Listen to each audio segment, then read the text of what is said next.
Welcome everyone in the webcast audience. I'm Terry Maggedy, chair of the Elder Law Committee and our Trust and Estates section for the Beverly Hills Bar.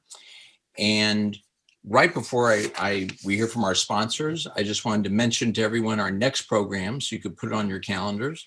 It's February 23, Dmitry Cherbatinsky, who will be speaking about elder abuse and neglect in facilities in the age of COVID-19.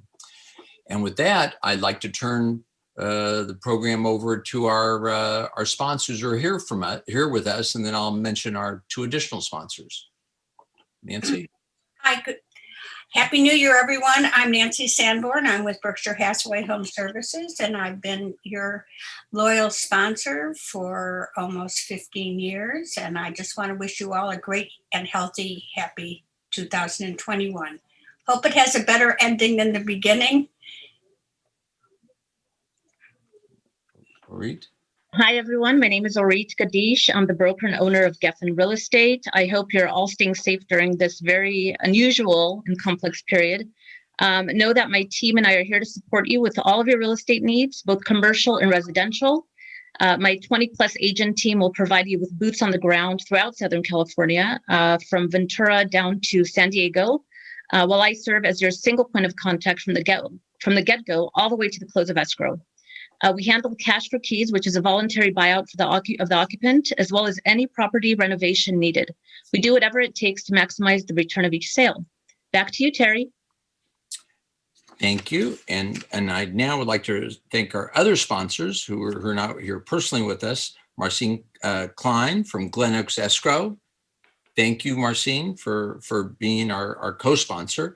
And also California Title Company is a sponsor. Thank you very much to both those other sponsors who help us put on these programs.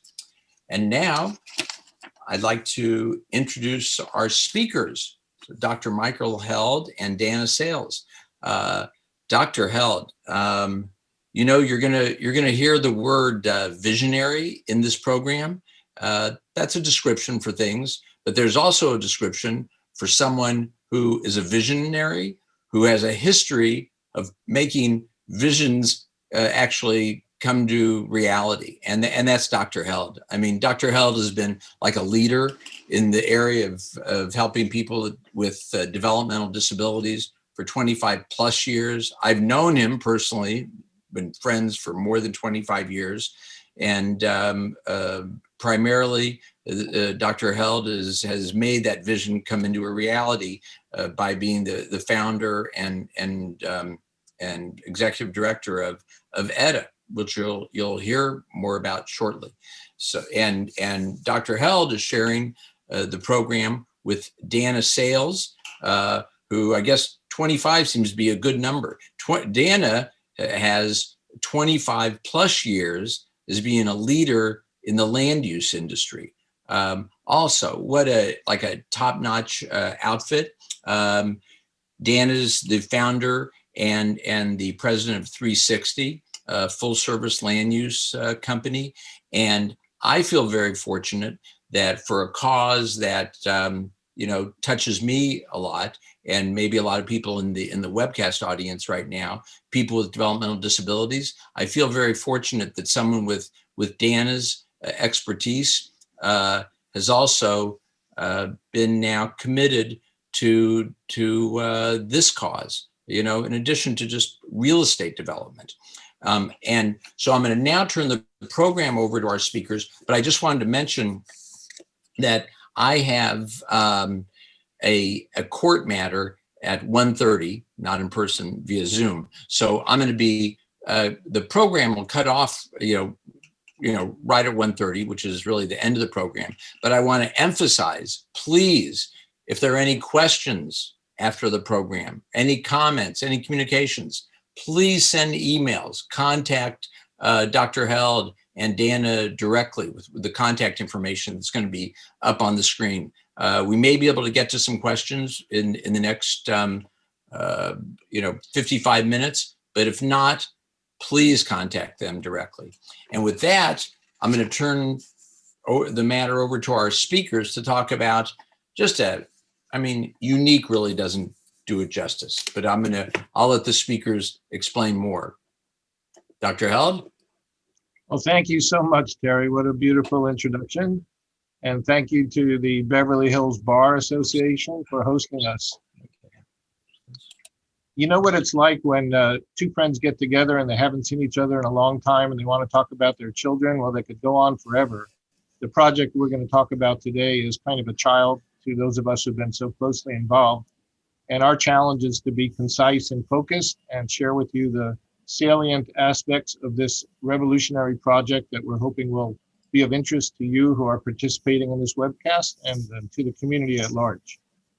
As Terry mentioned, I have the privilege of having founded an organization called ETA Israel Center, also just called ETA, which is a Los Angeles area agency that serves 150 adults with intellectual and developmental disabilities.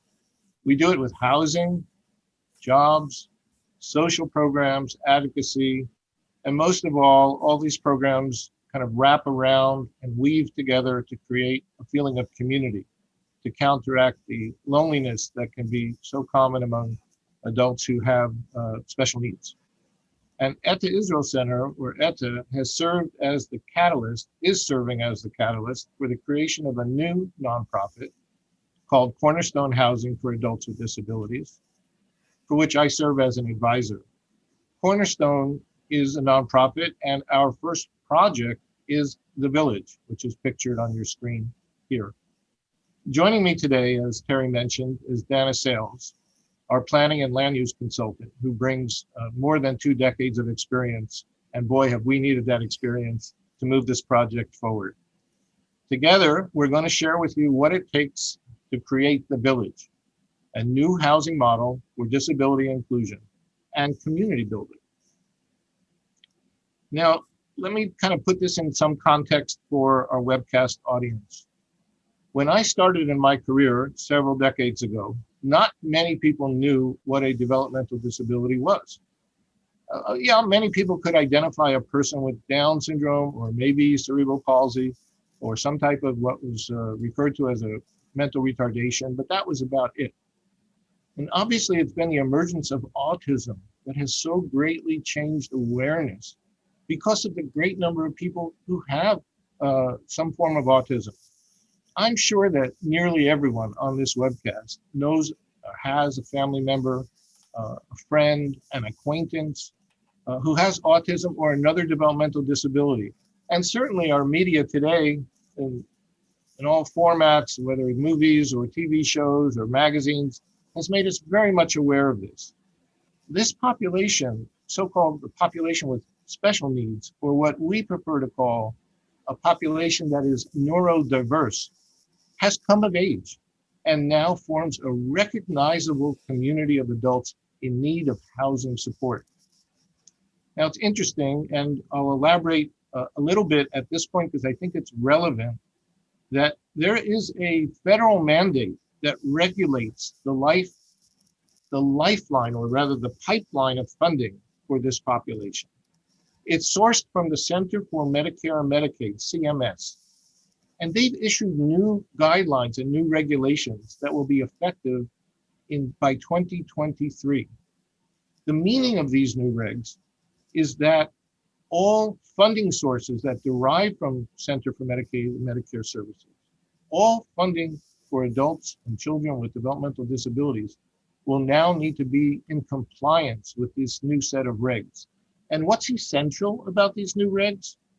What's essential is that it stresses housing independence and community inclusion. So we have up on the screen a reference point which really shows the arc of development in this field. And some of you on this webcast will remember some older models of housing for this population. One of the models that long ago was recognized to be not the ideal form of housing were large institutional settings, 500, 700, 1,000 people who were grouped together solely because they had a diagnosis of a developmental disability. But in 1969, the Lanternman Mental Retardation Act, which was so much a pioneering act at the time, began to recognize through parental advocacy and legislative support the need to create more independent and normal housing opportunities. And this has been the trend all along, decade after decade, of trying to recognize, learn about, support, and develop programs for individuals who are neurodiverse, who are different than the neurotypical population, but who aspire to have quality of life similar to people who do not have those disabilities. So 1990 was pivotal with the ADA, which everyone on this webcast is well familiar with. In 2013, a pilot program came about called Self-Determination, which is another step forward in empowering individuals with disabilities to choose and select their own programs and support personnel. And as I mentioned, with this timeline, another huge benchmark is going to be 2023, because by 2023, any program or service in California that is not compliant with the new regulations will no longer receive any funding. And that funding, which can range from, $25,000 a year to $500,000 a year, depending on the level of support and disability, is really so vital and necessary for quality of life. Now, here's the thing, and Dana's going to elaborate on this. These new regs that are coming up in 2023 have a catch to them that presents a huge challenge to all of us who are in the field and what we're talking about today in terms of this new revolutionary model that we've developed called the Village. And here's the catch. The mandate requires that special needs individuals have more choice, more opportunity for independence in housing, and for being included in the community of their choice, in the neighborhood of their choice. And yet, there's no concomitant development on the legislative or policy side in California and Los Angeles that provides for that housing. So we have this gap where by 2023, we're going to have to offer housing options that make sense according to the new regs, and yet we don't have enough housing. Now, I'm sure everyone on this call is well aware of the need for affordable housing. It affects everyone, from the neurotypical. I mean, I'm of an age where I have adult children who are living in the same apartment for 15 years because they can't buy a house. And I'm sure that there are many, many people find themselves, because of the expensive nature of real estate in Los Angeles, kind of in the same situation. But all the more so for people on fixed income, limited income, people with developmental disabilities. So there are other organizations that address very important vulnerable populations, homeless, and so forth. What we're creating and what we're talking about falls under a model that's emerging. It's called supportive independent apartment living. And it is, as you see on the screen, it is called a person-centered model for independent apartment living that's designed with people who have developmental differences in mind. Not only designed, but they participate in the development of that building. And it's designated to meet needs within a community. So just to again refer to an earlier model, which was way back, and actually there's still about 3,000 Californians living in large institutional facilities. But of course, at one point there were hundreds of thousands. So those large facilities were located wherever there was property, usually in a rural or exurban area. They were not in somebody's neighborhood. And they were not where that child might have been, that adult might have been as a child, and where their family lived. So the word community means a lot. It means that if I grow up in this case, where the village is going to be located on Pico near Beverly, and my family and my friends and my doctors and my place of worship and my recreational activities are all there, a place that is created, that's person-centered and community-based, means I don't need to move out of my own community. I don't need to sever ties with all that's near and dear to me. And that's so important in this model. So just to look at the top of the screen for a moment, we are not a skilled nursing or assisted living facility, and we're none of these other specific extra types. And the last bullet point of group homes, well, my organization also runs group homes, and we love the group homes. Our clients love the group homes. But under the new regulations, it's going to be very hard to have an economic model that will be successful for group homes, because group homes, which once could house 12 people or 10 people, when we opened our group homes, we could house 6 people. New group homes can only house 4 people. So there's a reason for that, and there's a good philosophy behind it. But given the cost of real estate in Los Angeles, it's pretty prohibitive to operate a 4-resident group home. So the group home model is also aging out and moving again towards apartments that can support independence, and yet how to make that work, how to make it affordable, how to build it into a community, and so forth. That's what we're creating with the village, and that's the revolutionary nature of the model that we're sharing with you. You can cue me to any slide you want. Okay, let's go to slide 6. Which was slide numbers. 1, Okay. 2, 3, 4, 5, 6. That's this one. That works. This is part and parcel of the model.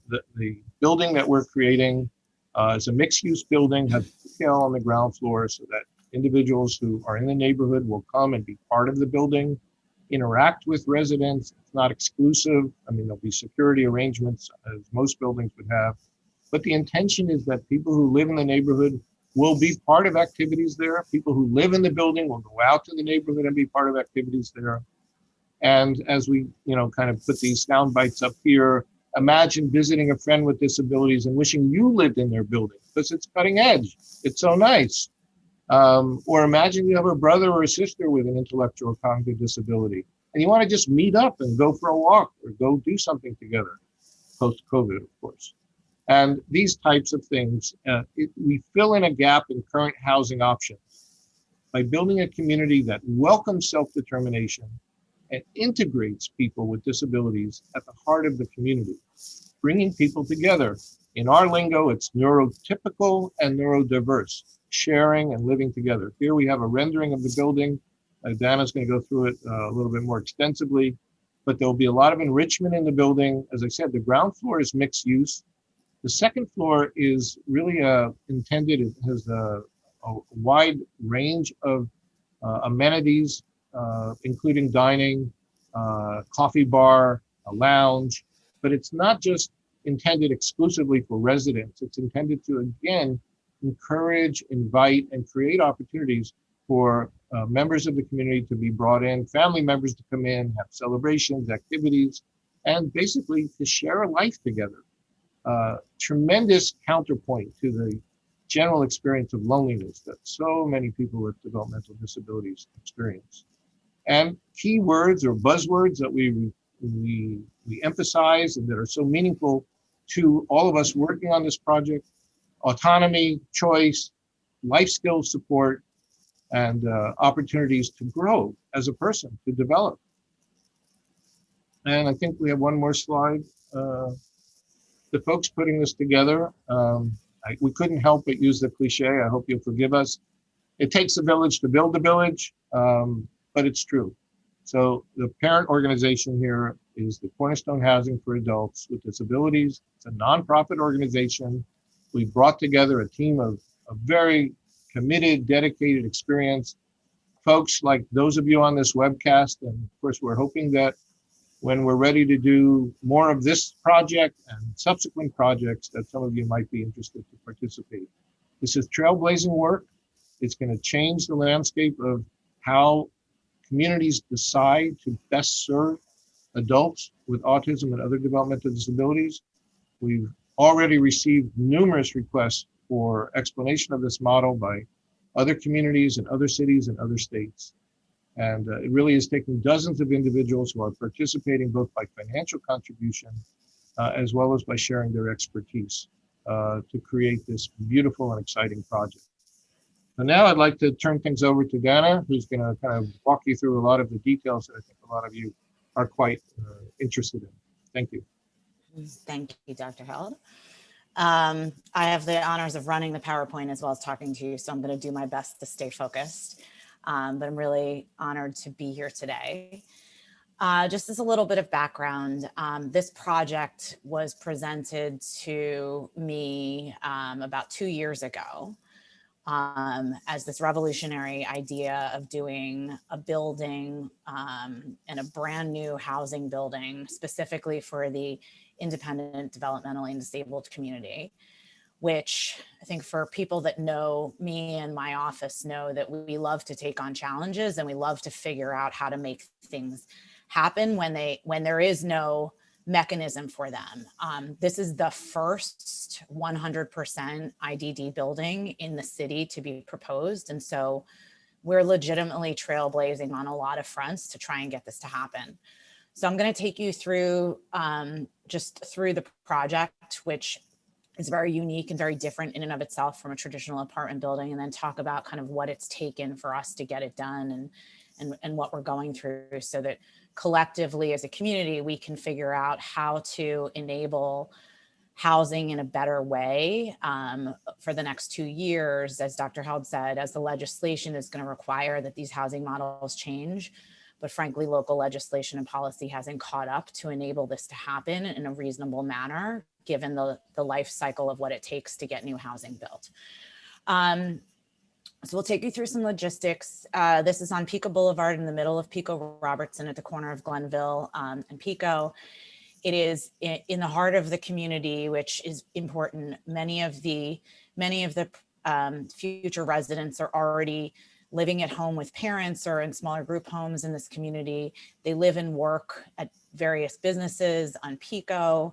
It's walking distance is very important. We'll get to this in a bit. Most of these residents don't drive. They walk and bike around the community, and accessibility is really important. So easy access to shopping and restaurants and where they work and home and parks is important. So being in an urban context was very, very important to the site selection for this.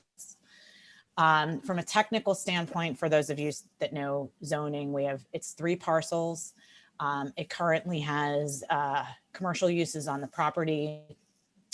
The site is a commercial zone under the city of Los Angeles with an underlying 45-foot height limit. So that posed some problems when we get into it and getting the program, which we'll talk about.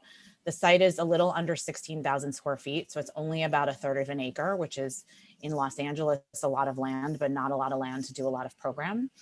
One of the other challenges that we encountered is that the site is not what's called transit priority, which means it's not within a half mile of any fixed rail or any kind of rapid metro stop that qualifies it for certain things like parking reductions and other incentives under the laws put forth in Sacramento. And so we didn't have a lot of flexibility in permissions with the property when we went into this.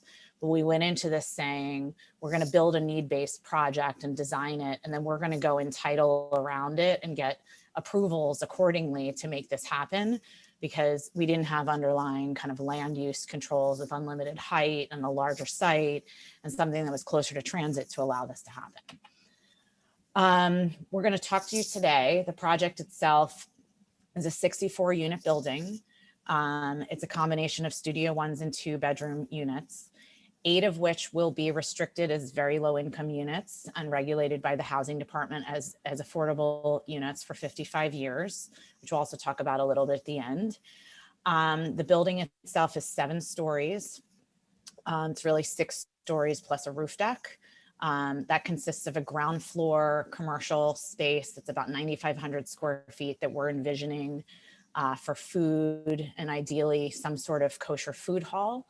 Also providing opportunities for the residents on site to be able to work on the property and have job opportunities in a cohesive building. The project has 1 level of subterranean parking with 55 parking spaces, and we have a robust amount of bicycle parking and open space to serve the residents of the project. Taking you through the project, and I hope you can see my mouse. Maybe Dr. Held can tell me if you can or can. But generally, again, for orientation, all of these drawings are going to, Pico is going to be on the north, and Glenville is going to be on the left side. So the purple represents a large retail space. It could be a single user or multiple users. Again, very neighborhood serving. This is not intended to be destination retail. This is truly intended to be community and neighborhood serving, just as the uses on site have always been. Primary residential lobby off of Glenville will provide access into the project. And then the remainder of the ground floor is really back of house uses, some short-term loading, particularly for the commercial. If it does turn out to be food, that we can have, food share, drop off and pick up and short-term loading, and then access to a subterranean level of parking down below grade. One of the unique things about this project is that the entire 2nd floor of the project is all community space. There's no units and there's no commercial. We have living room, learning rooms, activity rooms, a large common dining area and bistro, as Dr. Held had said, with a commercial kitchen, a demo kitchen, so there can be teaching and cooking class opportunities, fitness, common laundry, management, and then some offices for both use of the residences and potential counseling if people needed their service providers to have a place to meet, et cetera. This is very different than you would see in a traditional apartment building that essentially has apartments and maybe 1 multi-purpose room. And as a result, we have significantly more floor area in the building dedicated to common area than you would in a traditional building. This floor necessitates additional floor area that we wouldn't otherwise have, but is absolutely critical to the functionality of the building and giving residents what they don't really have in group homes and they don't have in their own home, which is the ability to have access to social activities and fitness and things that they don't have elsewhere and can't go elsewhere for. This is more similar to a unified elder care model, where there's an acknowledgement that there's different kinds of uses and services that are needed to support the population. But we had to proactively design and entitle into this in order to allow this programming to occur. The other thing we have is a pretty generous, large kind of open deck on the rear of the project that can also serve as a small little dog run if the residents have a need for some outdoor space without actually having to go onto Pico or into the neighborhood. Moving upstairs, the typical floor, the building is a U-shaped, kind of oriented towards Pico, with another courtyard at the 3rd floor exclusively for the residents. This will be more passive and give them an opportunity for reading or seating. Again, not an active terrace. All of the units in the project, again, a combination of studios, 1s and 2 bedrooms, depending upon the needs of the residences. They all have full kitchens. They all have living areas. They'll be Energy Star efficient. The project will be very sustainable in perpetuity. Moving upstairs, again, the typical floor is just shown here. And then the project is also designed with a pretty substantial roof deck on the top floor oriented towards Pico. We always try when we're doing common open space on the roof to orient it towards the commercial boulevard and not towards residents to the south so that we can minimize any noise pollution and impact on adjacent neighbors. It was really important that this programming was very important that there be a space that can accommodate Shabbat celebrations, outdoor dinners for the residents, that they can celebrate holidays together and have an opportunity for a more active and programmed space on the roof. All of the rest of the space that you see is dedicated to mechanical and equipment and solar panels in order to operate the building that'll be screened and not visible from view for the rest of the residents.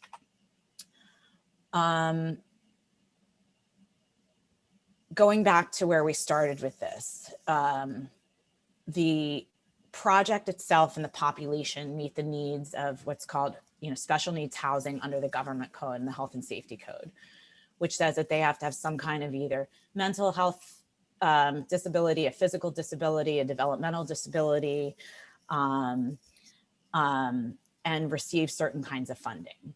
So there's an acknowledgement of the population in the government code. And again, reiterating, this is not skilled nursing, this is not Alzheimer's and dementia care, it's not congregate housing, it's not designated affordable housing in the sense that people can't afford to live here. It's not permanent supportive and homeless housing. And this is not intended to be a group home. And so as a result of all of those, and those are specific classifications that I mentioned, because those are designated kinds of housing that most jurisdictions have use codes for and particular development incentives to build these kinds of housing, both at the local level and at the state level. There's also streamlining provided by the state for various kinds of housing, but special needs housing has not been identified as one of these special classes that affords special consideration when we're designing building. And this gets back to the fact that there's federal laws that mandate accessibility in buildings, but there are not local zoning statutes or statewide statutes regarding environmental streamlining to allow this. So as we went through the project, a couple of things that we encountered is, as I said, there's no special use code or any section that identifies special needs independent from any other traditional housing. So when we started this project almost a year and a half ago with the city, we are in the queue as if this was traditional market rate housing, because it doesn't meet any other qualification. And so we have to describe the project as such, but the city isn't putting us as a priority project because there is no use classification for something with special needs. There are no parking reductions that have been available for a project like this.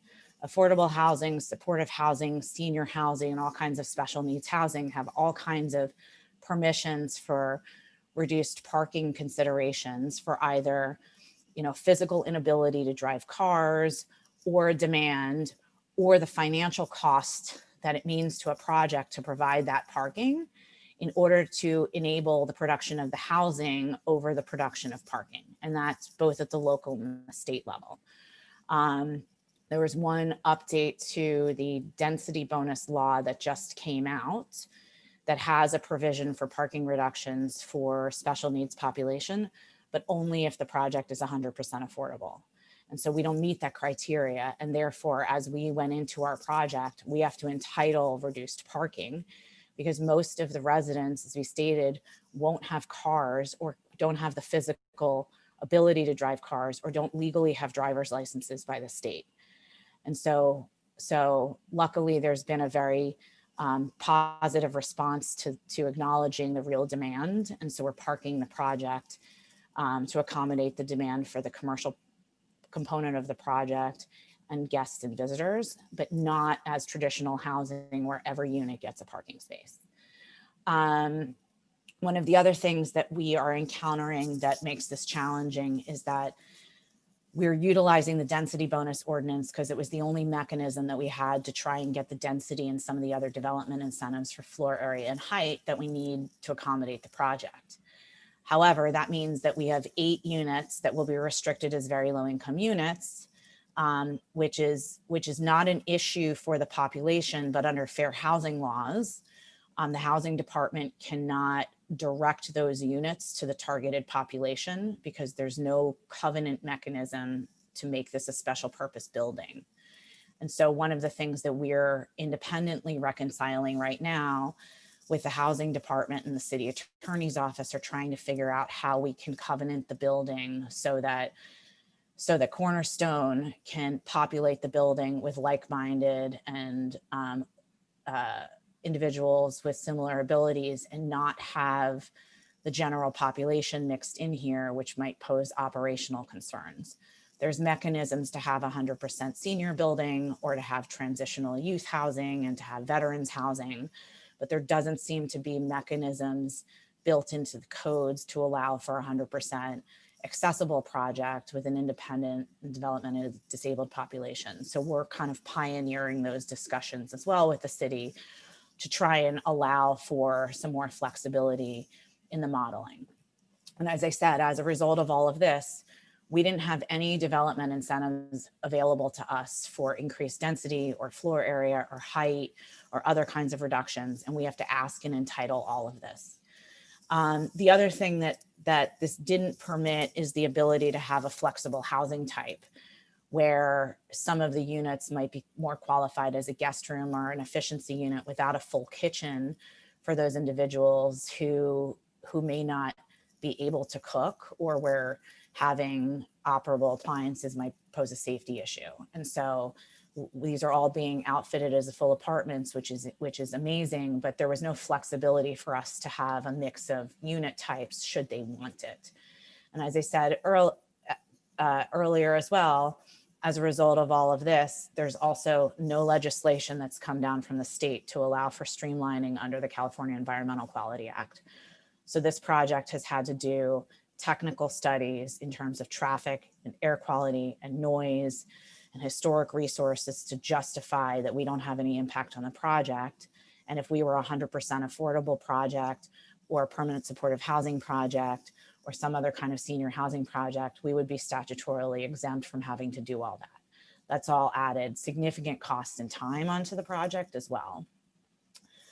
And so what this looks like as we went ahead and processed this is that we have a pretty significant entitlement stack that we've had to ask for from the city of Los Angeles, including a density bonus with an off-menu incentive, which means that we have a planning commission level discretionary case and not something that was deemed to be ministerial, with a lot of incentives. We have floor area increases, of almost triple the allowable floor area. We're almost doubling the height of the building. We have half as much parking as we're required under the code to provide. And we have to ask for all of this. And if we were a different kind of housing type, none of this would be necessary because it would all be by right. Again, we're also asking for permission to have alcohol service so we can adequately tenant the ground floor when it's time for the tenants to come in here. And as of today, we've been processing in the city for about a year. We have hearings anticipated in February and March, finally, and we expect the final project approval to be in 2021, which constitutes a 14-month entitlement process for a special needs project. And one of the things that our office is trying to reconcile is how to shortcut the processing and the legislative barriers to allow for housing like this to become and recognized as a priority for the city, to qualify as priority processing, to allow some of these issues that we've experienced and deviations to be ministerial so that we can produce housing at a faster rate for this population. Otherwise, all future projects are generally going to have to go through this similar process until things change. At that point, I think I'm turning this back over to Dr. Held to close, and then I think we have some time for questions. Oh, thank you. Thank you, Dana. Folks, I come to this work with a passion and with my heart. I trained as a clinical psychologist, and this has been the joy of my life to work with the special needs population and help create programs and services. When I listen to Dana, I feel like I'm kind of listening to a foreign language, and I'm just so grateful that she knows what this is about, and she's together with others pushing to expand, to stretch what the city regulations will permit. But I want to kind of come back by way of closing to a couple of points. The essence of all of this is community building. All this complexity would not pertain if we had purchased a piece of land 20, 30, 40 miles outside the city. Why do this? In fact, there are some supported independent apartment communities that are beginning to spring up across the United States. And for the most part, they are all located in places where land is much less expensive than the center of an urban setting. So why do this? Well, the answer, I hope we've been able to convey, and I think it's in everyone's heart. It's about community. What does that mean? It means that for every person who's neurotypical, just like every person who's neurodiverse, we want to grow, want to engage with the people we're comfortable with the locations we know, with resources that are familiar to us and that make us comfortable. We don't want to have to move 20, 30, 40 miles away just to have a roof over our heads. So as a result of this vision and our mission to create a community-based program, which, by the way, will also be congruent with the new regulations that we have to benchmark against in order to provide funding for individuals, we have to then engage in this rather complex, rather sophisticated approach with experts like Dana and experts from the real estate community, and hopefully some supportive leverage from our elected officials as well, because the outcome is so important. The result will be so meaningful. We will truly have transformed the quality of life for the residents around that area and for the future tenants and residents of this building. So as you can see, from our point of view, and I hope we're successful in conveying this to you, this is not just a real estate project. This is a nexus for community engagement and development. That includes adults with disabilities and includes the neighborhood and family and friends who can participate together. We hope that this explanation of our model will excite you, will interest you.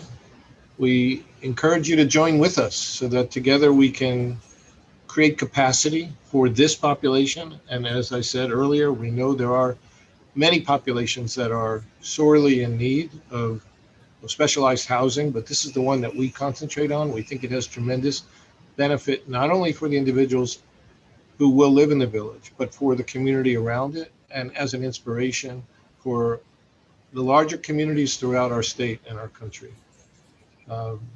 We encourage your participation. The final slide, I believe, has some contact information where you can reach us. Myself and my colleagues can be reached at Cornerstone, and Dana has her address there as well. So on behalf of Dana, myself, and everyone who's involved in this project, I'd like to thank you for your time, your attention, your interest, and we welcome if there are some questions, or we can be reached afterwards at your convenience. Thank you. So Dr. Held, there's a number of things that have come into the chat. So most of these are going to be for you on the operational side. So maybe we'll just start with a couple of these. First is, at what point will we approach the regional center about the project? So the regional center, just to make sure we're all on the same page, this is the quasi-governmental entity in California that is the portal for individuals who have developmental disabilities to be recognized, to become eligible for entitlement and program services and funding. There's 23 regional centers throughout California. There's 5 in the LA County area. My organization alone does deal with all 5 of those that are local. Throughout California, there's about 350,000 children and adults who are clients of the regional center. So it's an important, massive part of how programs and services are provided. Regional centers and agencies like ours and families and clients are friends. We try to work together. We try to figure things out. A lot of the landscape of serving adults with developmental disabilities is evolving, as witnessed the reference throughout this presentation to the HCBS guidelines coming out of Washington that will then be obligatory by 2023. In terms of the very specific types of questions that some of you may have about Regional Center and this project, we have not engaged yet in any substantive conversations. We really are focused at this point still in the capital campaign. We're completing a $15 million capital campaign raise, and beginning to explain this project through webinars such as this. We do anticipate working closely with Regional Center as we move along. Okay, so there's a few more which I know we've talked about as a team. We'll take these, I don't know, maybe in bulk, and we can tag team. So first is this just for those who can live independently? What is the cost for the residents? And do you need to be Jewish to live here? Okay, so firstly, you don't need to be Jewish to live here. This is a Jewish community-driven project. Most of the philanthropy comes from individuals in the Jewish community, but it's not exclusively Jewish. In terms of the cost, we're still determining that. Our goal is we priced it against other apartments in the neighborhood. Our goal is to be a little bit, again, apart from the 8 specially designated very low income units that Dana mentioned. Our goal is to be as cost effective as possible, which means in our pro forma models at this point in time, we're projecting rents that are a few $100s below the market rate in that neighborhood, but I can't tell you exactly what it will look like in 2.5, 3 years when we're actually ready to open. And in terms of admission qualifications, I think that was the third. Eligibility, independence was a question. So this is very specifically for individuals who are able to live independently with support. So the definition of support for the most part is that degree of support that will enable a person to live independently. We have other models such as group homes and other types of housing that for people who need 24/7 support would be more appropriate. The model here is really for individuals on the spectrum of their disabilities that are on the more independent side. We also do not anticipate an appropriate mix of clients here if they have primarily mental health issues, primarily behavioral issues. So we're not really oriented toward that population in terms of their primary challenges.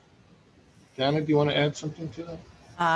No, I think that was well put. I think I can answer some of these others. So there's a couple were there job options in the buildings. The person that came in late, so we said yes. The intention for this being a mixed use building is that by the inclusion of ground floor commercial uses and particularly food service, that there's opportunities for people who live in the building to work downstairs. And there will be a very concerted partnering effort with whoever ends up operating that to make sure that those job opportunities are available as appropriate, first and foremost, to tenants in the building who may want to work downstairs. The other question is a little bit larger and more complicated, which is how do we make the change in the city and the state and the country to get a special needs housing coding category? That's kind of the question of the day that I know I am personally actively working with various departments of the city and the county to just try and address this. There seems to be, and before I get to the seems to be, we've also pretty actively engaged Paul Koretz's office and some of the other local council offices in Los Angeles who are also interested in expediting some zone tax changes, you know, to sort of make this happen. There's a lot of acknowledgement of the need for this at a policy level. The policies aren't, you don't implement policy. Policy is a driving goal. A lot of this is being implemented into housing element updates throughout the state right now as overarching goals and objectives to identify regulations for special need housing, but that's kind of phase 2. And so I think what we're trying to do is use this project as a model and an example of kind of what doesn't work today. There are other kinds of codes and ordinances particularly related to, use elder care as a good parallel, assisted living, which is independent housing for the senior community who need help with one or more of, a daily service or something. Just like Dr. Held said, these are people who are living independently who could use a little bit of help here and there with something. And so there are models that could be very easily adopted if the will is there to make some, emergency legislation changes to enable this to happen. But it's going to be a long road, because what's happening at the federal level and what's happening at the state and local levels right now are prioritizing affordable and homeless housing. And that seems to be it. And we're trying to expand the dialogue to recognize that this is a critical issue that's coming up because of the orders that have come down to make these facilities compliant or decommissioned by 2023. And as many dialogues as we can continue to have and use my resources and relationships, we're going to continue to do it. But until then, we're really just kind of pushing the conversation this way. Okay, next question. Will there be security support on site for residents? And I don't know what security support means,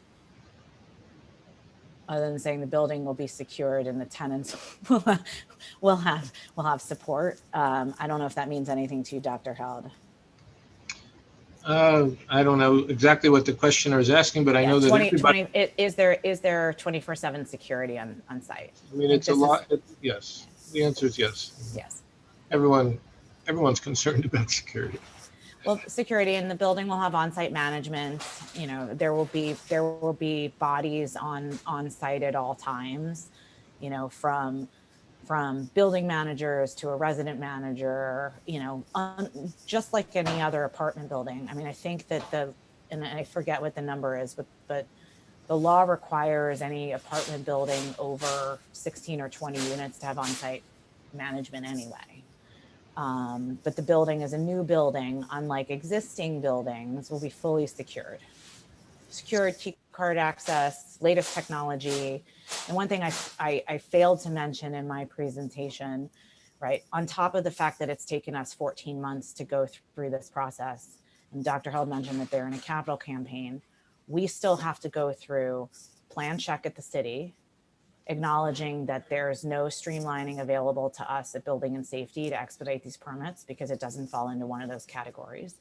And then they have to undergo 2 years of construction. So this project in all reality is probably still 2.5 to 3 years away from seeing the light of day. The one thing I would add to that is that we're hoping, by cutting our teeth on the challenges of building in such an intense and dense urban area, that when we're ready for our next project, and we hope that many of you on this webcast might join us, it will be easier. We'll know the ropes a little better, or maybe have created some lanes with Dana's help and legislative help to make it a little bit smoother. It is complex and difficult to build in the city of Los Angeles. And the more that we can get recognition for the population that we're striving to serve in such an innovative way, the more we can get policy recognition, the easier potentially it can be in the future. I think we have time for 1 or 2 quick questions. If anyone else has anything you want to type into the chat or the Q&A, because we unfortunately don't have access, or right, I don't think we can go hand raise on this one, can we?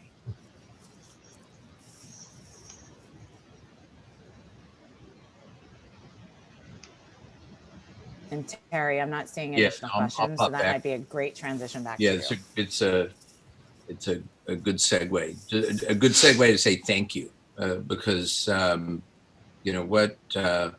great presentation and wonderful project. Thank you, Dr. Held. Thank you, Dana.